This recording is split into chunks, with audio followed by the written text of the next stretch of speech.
Ujian ketiga, HSCRP, High Sensitivity Reactive Protein. HSCRP adalah protein yang dihasilkan oleh hati sebagai tindak balas kepada keradangan dalam badan. Ujian ini mengukur tahap keradangan yang boleh menyumbang kepada penyakit kronik. Paras HSCRP yang tinggi ini dikaitkan dengan risiko lebih tinggi untuk serangan jantung, strok dan penyakit kronik lain seperti diabetes dan arthritis.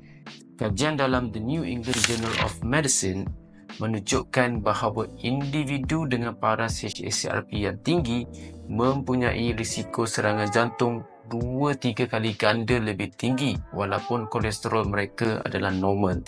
Cara untuk kita menilai HSCRP ini ialah apabila bacaan HSCRP anda kurang daripada 1, risiko ia sangat rendah. Bacaan dalam 2 hingga ke 3, risiko itu sederhana.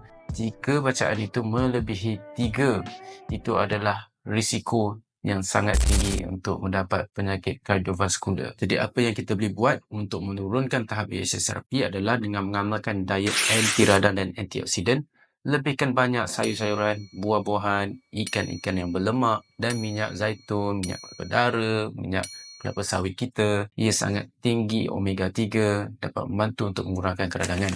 Kurangkan makanan proses dan berlebihan gula dan makanan goreng yang digoreng dengan minyak sayuran kerana ia mengandungi trans fat di mana ia akan menyebabkan keradangan tinggi dalam badan kita. Pastikan tidur anda berkualiti, uruskan stres kerana stres kronik ini juga boleh meningkatkan HSCRP.